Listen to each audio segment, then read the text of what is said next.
I take up a lot of space. I'm just here. You're like tiny compared to me. Whatever. Alright.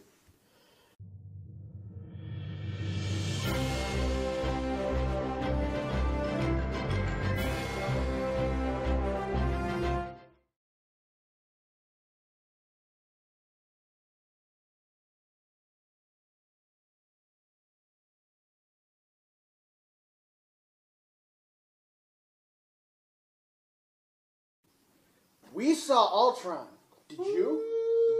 Woo! I will say one thing. If you didn't see it, It sucks to be you. Spoiler alerts, I would assume. Yeah, we're not even going to hold back on this. We're just going straight into it. Yeah, spoiler alerts are coming. And so if you didn't see it, we ain't going to be mad if you choose to go to a different video and come back later on. I'll be mad. I'll be real mad. You better not go anywhere. We'll know who you are, too. And, geez. Well, I think this might be a little lengthy one. So, if those of you who need to go relieve yourselves, want to get a refreshment, go ahead and pause the video now. And if you pause the video, thank you for coming back. All right. And if you relieve yourself, please wash your hands. Yep. All right, so we are the two aficionados, Omar the Aries. Showing you video comic guru. And like we just said, we saw Age of Ultron this weekend.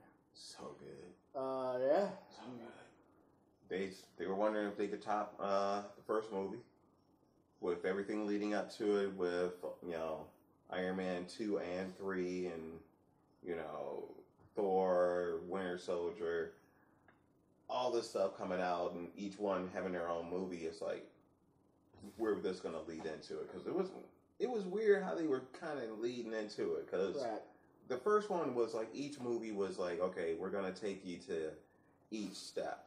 Each movie was another step to the movies. And with this one, it was like they were each their own movie.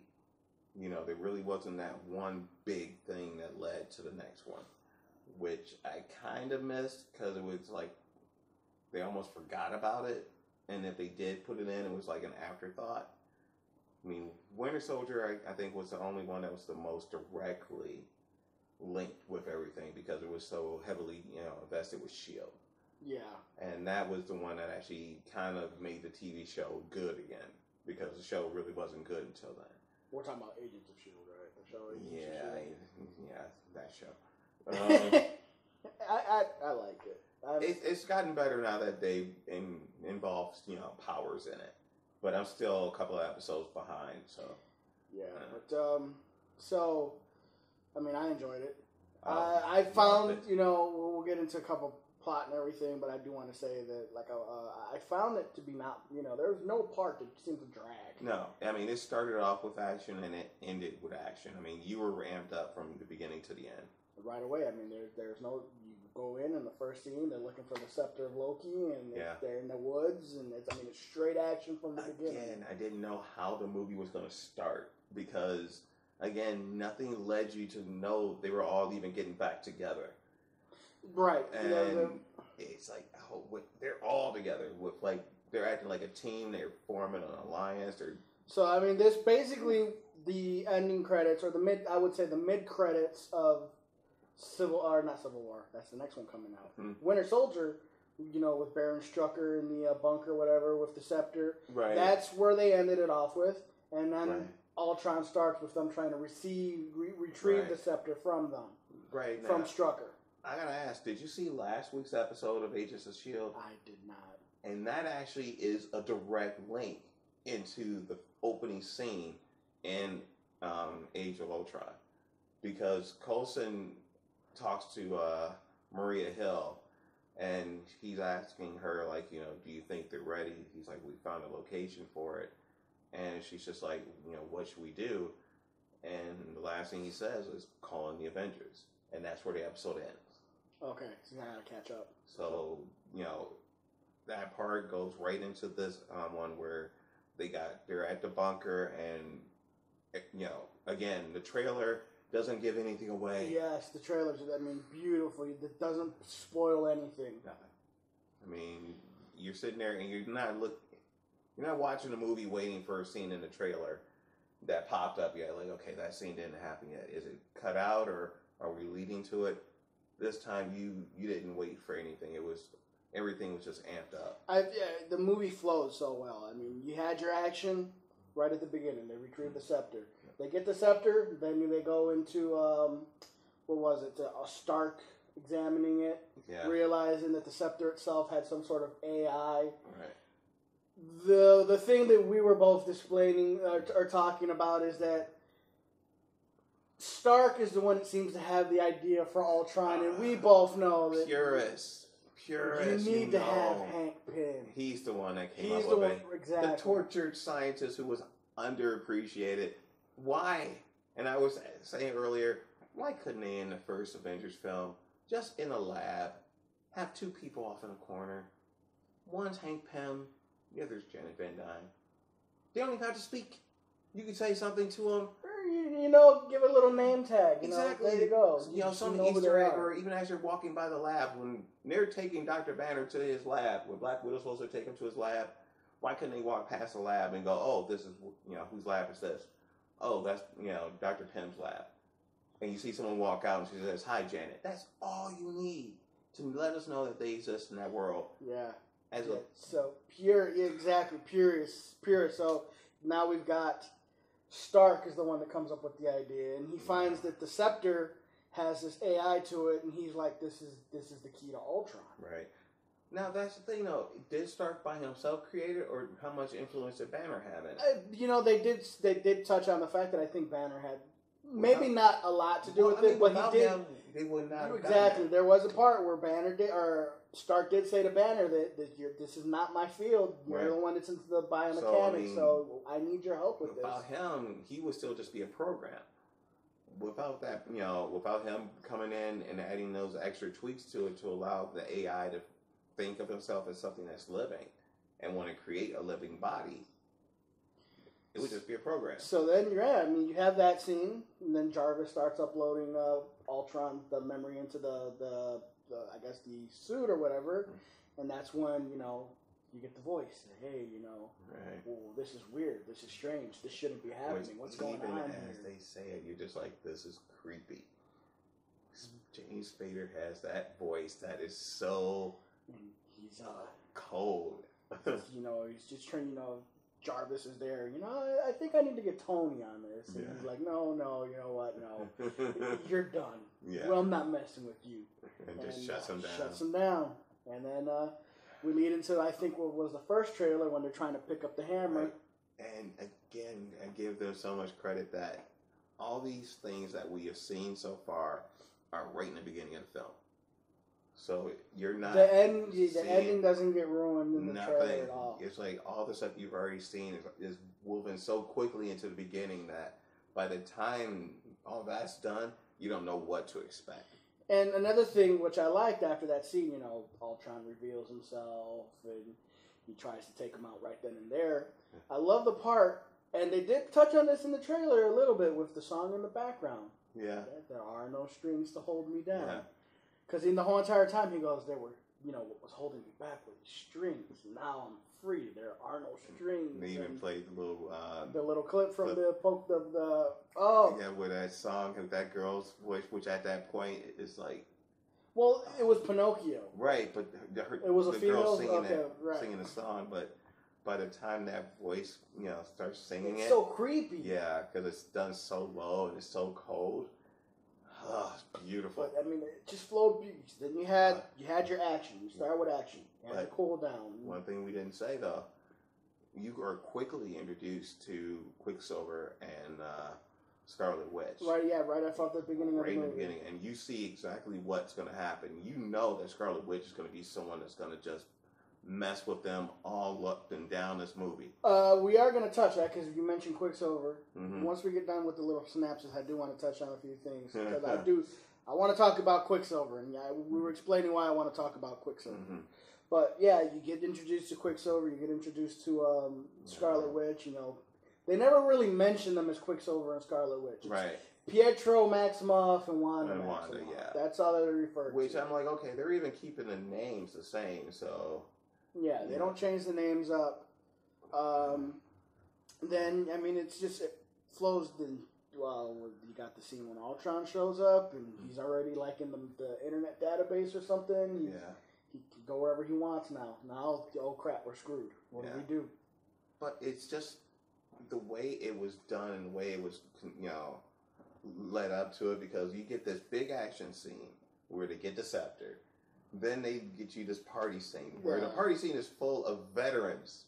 Yeah, actually, too. And who do we get as a veteran? We get Stan Lee as a veteran. And that scene was funny. He's like, this was... the scene where you see Cap and Thor drinking. Thor's pouring something. He goes, this was aged for 1,000 years. And it's like no mortal can handle this. And you hear Stan Lee's voice. You don't even show him. They just show the voice. I can handle it. Yeah. Next thing you know, he's getting dragged out of the bar. But it's just a nice slow ramp back up, because you get to see all the Avengers, at rest. You get to see a quick, cameo of Falcon. Yeah, and you touch on that too. But the quick cameo of Falcon, Rhodes is there and he's telling his story. Mm-hmm. Boom! Yeah. Were you looking for this? It's different when you tell a superhero story and when you tell civilians a story. It was funny. But it's like the way they go from all this action where you start to slow you down to something really funny, to where you get, your first big plot. Right, and that's what I do like too, because they mix in the humor so well. Yeah. It's got its humor. And it's not like they sit and wait for you to laugh. It's just the humor it's moment just thrown comes, in and out, and then you're continuing on. You're not dragging the first trailer really made it look seriously dark, because you got Spader doing the voice of Ultron, and you didn't really get much else. They were showing clips from the first movie, but now you're kind of like that second trailer where you got to see some of the action and how the humor is being put into it. You really got to see how much Josh Whedon really put that signature humor in there with it, which I'm going to seriously miss when they do that next film, because this is it for him. He's done. So if you guys are a big Josh Whedon fan, go see this. This is huge. But then you get this next big ramp up back into the action where Ultron reveals himself to the group there, the Avengers, and he brings out the other, they Sentry bots of Tony Stark's? Yeah. And he just that was what was left of, the Iron Legion that he had originally. Yeah, he had him as Sentry. Now, one thing I'm not sure that they did before this, before all of that, he had the Sentry bots in the streets, and the civilians were, booing them and throwing things at the robots. Right. So obviously, I don't know if they touched him. What was that all ramifications about? Maybe from the first film? Yeah, probably. I don't know. They didn't really touch on it, because in the background you saw they actually painted the dollar Iron sign, Man or whatever, something like on the wall back there. And dollar signs were painted over his face. So I think it might be, maybe some hits from the previous movies. It really wasn't hit on that much. I don't know. That's the one thing they didn't really hit on, why they would be. I guess he could be hated so much because he's known for being an arms dealer. True. Yeah, that's where he made his money at in the beginning. And that's the whole reason why Iron Man won the Jericho missile. Scarlet Witch and yeah, that's it. That's another thing they did touch on that. Why did the scene right after that when they introduced?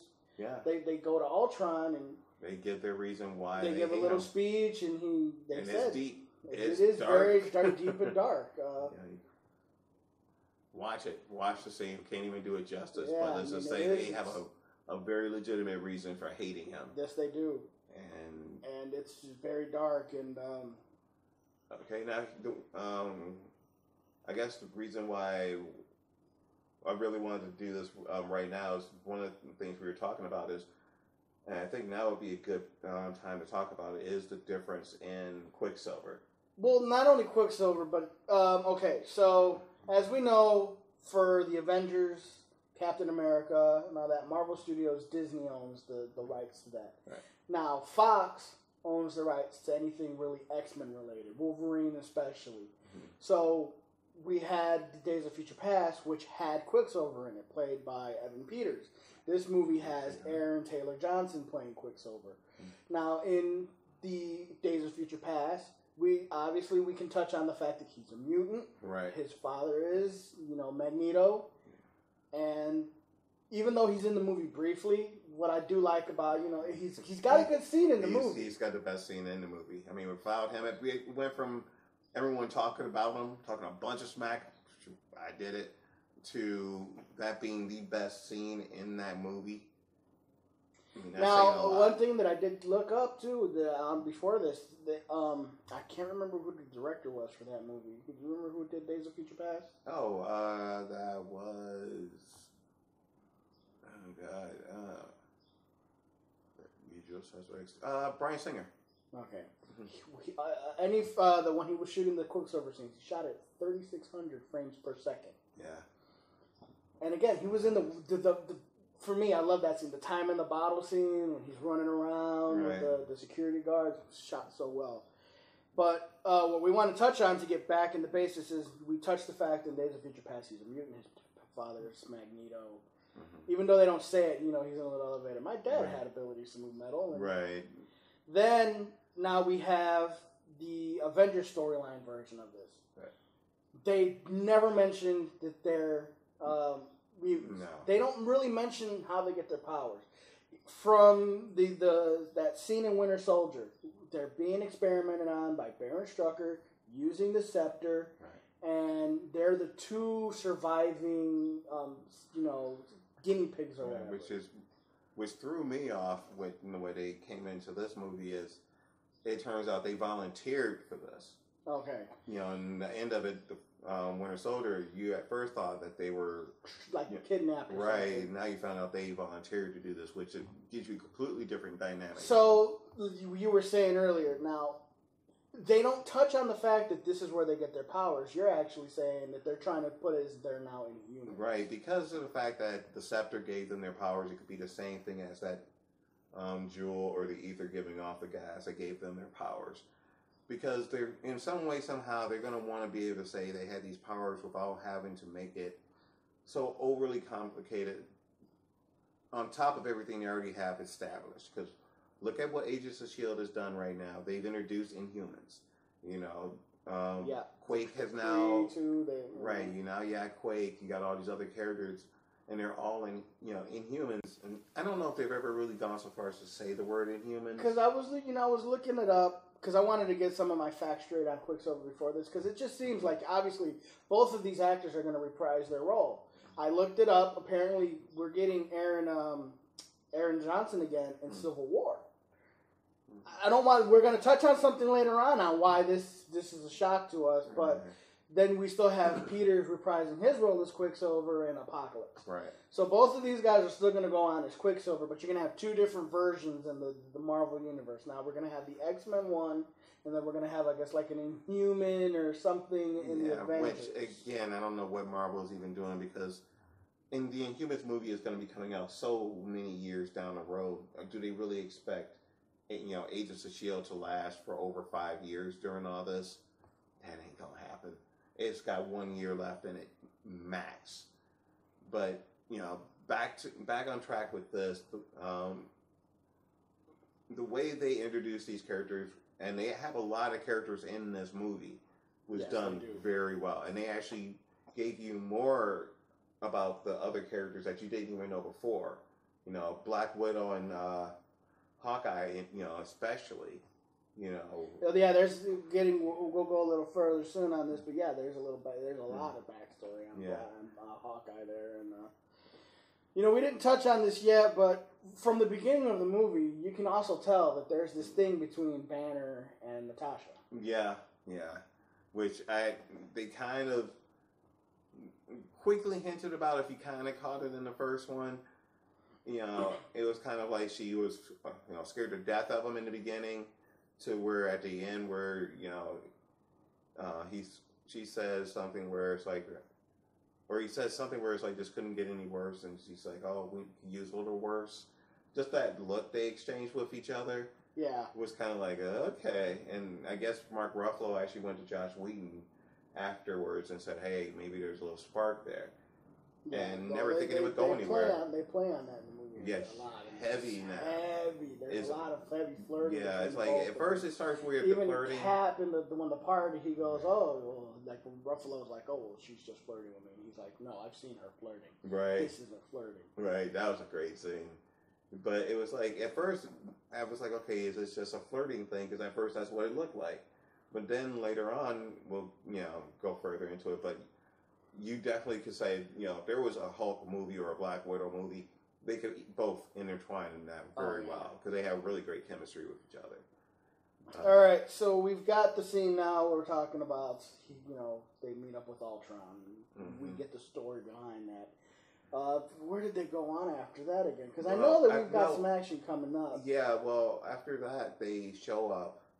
Because they were searching for him. Right. They're trying to get into the database to find out where Ultron is. This is the first confrontation where it's Ultron, Quicksilver, and Scarlet Witch. This is where everybody's getting the first big mind whammy. Well, there's a part before that, though, where they're on the computer because they find why did... we didn't actually talk about this, but what happened is Ultron kills Baron Strucker. Writes peace on the wall, and there's his dead body. Right. So using that, they kind of go the old-fashioned way because they can't get on the internet now. Ultron's locked them out. They go through the old files, and they find a Wakandan arms dealer. Wakanda, now we're getting into Black Panther.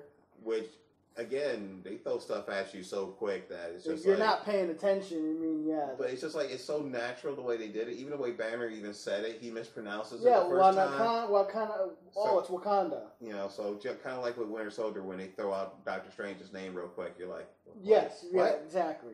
So really well done. But it's like, they go right into what could be a great Easter egg going into the next couple movies. And what I want to talk about this too is that they make Ultron humorous too, though. They do. Because at the scene, he gets to the arms dealer, and they're looking for the vibranium. Apparently, they didn't know that there was more vibranium. They thought that the only vibranium was in Cap's shield. Right. Turns out that Wakanda has vibranium, and he goes to the arms dealer. I love the part where he goes. Ultron says, keep my enemies rich and I keep my rich and we can determine which is which. Right. And he goes, Tony Stark says that to me. And he goes, are you affiliated with Tony Stark? And Ultron loses it. Turns into like almost a child and just starts going on a rant. And it's hilarious. He rips the guy's arm off. He goes, that'll be okay. Yeah. You'll be fine. Yeah, just like completely apologetic. Like, are you okay? Okay. And then immediately kicks him down some stairs. Like, yeah. I mean, he's humorous, but he's just dangerous at the same time. And the person he did all this to, the actor is Andy Serkis, who everybody already knows. But he plays a huge character in the Black Panther mythos. He actually is a character called Ulysses Claw. In the comic books, he does get his arm taken off. He uses the vibranium to create a new arm. And the arm actually allows him to control vibration. So he actually can send shockwaves out. He's a little more cartoony in the comic books, but if they do follow this up, since the guy is now loaded, since Ultron gave him a ton of money, he can create this stuff. And they even said that he's well known in Wakanda for being a thief. So there's some connection there already. But, they kind of wove that in really well. And then now we can go right into the next scene, where there's the face-off between Ultron, Scarlet Witch, and Quicksilver with the Avengers. And this is where we start getting into Scarlet Witch's abilities. Yeah, we really see. Oh, dude, this scene here, where she catches up with a few of them, and she implants these images into their head, and the way that these scenes play out were so creepy, but they were so beautiful at the same time. It's like hitting on everyone's fears, and then the one person she couldn't do it to was Hawkeye. He gave Hawkeye his due. Yeah, he says that I've done the mind thing already. Yeah, but it's after everybody else is getting manipulated. So you see Cap getting manipulated, Thor, Black Widow. They had at this point still Hulk is not there. Banner's somewhere else. Yeah, I love how they even do him. Like they have him off. Now, now during all of this though, we need to mention Stark isn't around there. Right. Because he's not, he didn't go into the building. Right. So, he's not there, but he does I mean, the action continues on right after this. Yeah. But let's talk about these scenes. Just what you see each of them see. They're all in a party. Well, except for Natasha. Yeah, hers ain't no party. Hers ain't no party, but you get Cap at a party, and it seems like a lot of these. Well, it's like his is the most heartbreaking because he actually is there with the woman from Carter. Yeah, from the first Avengers film, and remember, they always had this dance he was supposed to get to. So in his dream, they make it to the dance. But there's soldiers that are shot or something, they're dead, or they're dying, but even though they're bleeding out or whatever, they still have a smile on their face, which makes it even creepier. So it's like there's these all quick cuts of and then, him either dancing with her or him looking around. And there's nobody there. Right. Thor, the same thing. He's at a party, another party. Well, actually, that's supposed to be something that's supposed to be a big key to the next Thor movie, which is called Ragnarok. So this is supposed to be an Easter egg to that. He sees Heimdall. Yeah. Which is... Heimdall says that I see everything and I see you taking us to hell. Yeah. So, which, if I'm not mistaken, Ragnarok is supposedly the end of the world or something like that. Right, isn't the it? one big battle. The final battle in Norse mythology. Right, which is Ragnarok. a big Jack Kirby comic book called Ragnarok. It's actually another video all in itself because it is one of the best Thor comics ever, is where everybody just comes at each other and a lot of people die. But, we see what he goes through. And another scene that I love, that they play on this so well, that had Ultron in it. And this is where Tony Stark first was in there. Mm-hmm. He goes to, they're having a little conversation, and I love the part where Ultron is like, I can't physically throw up in my mouth, but if I could. And then Stark asks him, well, what are you going to do with the vibranium? You ever watch a superhero movie or another movie? You know how they always get the villain to monologue what exactly their plan is? And Ultron's like, oh, I'm glad you asked, because I was just ready to tell you what I'm going to do. And then he kicks the shit out of Stark. Just out of nowhere. He's like, you really think I'm going to tell you my plan? No. And I love how they do that, because it's almost every action movie, you get the villain to start monologuing, well, my plan is to do this. He's like, no, I'm not stupid. And it's just like, this is just leading you into but basically a third of the way through the film, and this is what you're at right at this point.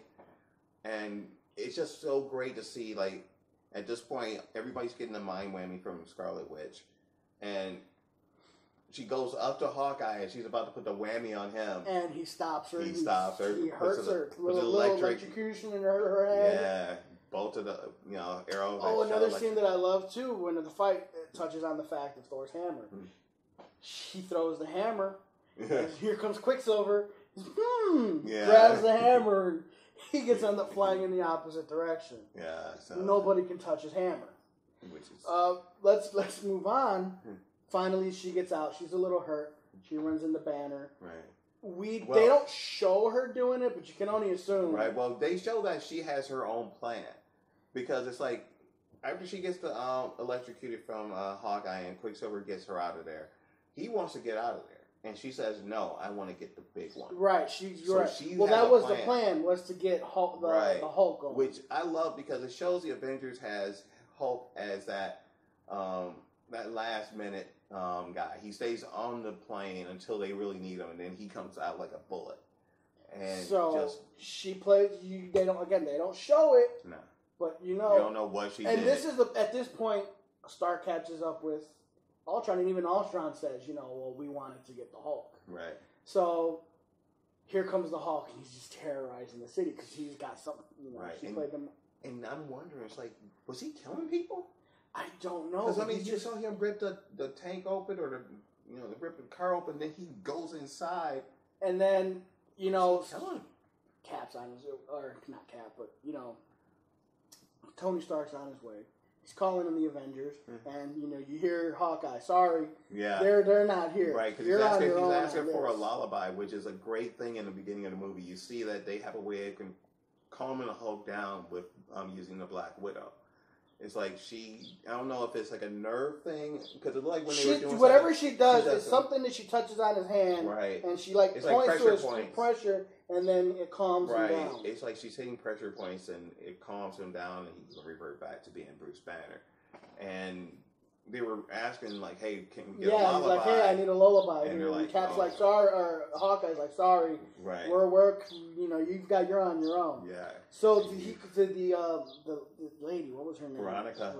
And there's a satellite opens up. Right. Stuff starts falling from the sky. Well, after this point, Jarvis is no longer around. Right. So the next AI that he has now is Veronica. Veronica is actually the last minute, the last resort for stopping the Hulk. Because remember when they were putting the AI together originally, Bruce Banner even said, is this going to be something that's going to be even stronger than Veronica? And he's like, yeah, this is something that can even stop the Hulk. So Veronica is what their code name is for to bring in the Hulkbuster. Yep. And we get it in That's just, oh my god, the thing starts coming from the sky. There's this like force field type thing that they try to entrap the Hulk in, and he finds a way to break through the ground for that. Yeah. Here comes Stark, he's landing, and then the Hulkbuster armor's just wrapping around him, and we get Hulk versus Iron Man. I mean, you get the battle you never thought you would see. There is damage. There is buildings going down. They have to really get civilians. They're going at it. They are, and then what's funny too is during all of this, Iron Man is still trying to be the good civilian here. He's trying to save the people, but at the same time, he's got to keep his mind on the Hulk. We get our first really big funny scene here when he's slamming the head, smashing hitting him like a Hulk's jackhammer. head, and he's like, go to sleep, go to sleep, go to sleep. And then the scene when he's in I think it's a mall. Yeah, and the elevator. He's trying to fly him away, and he knocks him into the mall. Yeah. Then it's just so beautiful the way they did that. Mm-hmm. Another funny moment. Dex Hulk in the mouth. Hulk spits out his tooth, and he's like, "I'm sorry." Right. It's just a beautiful where he just looks at it.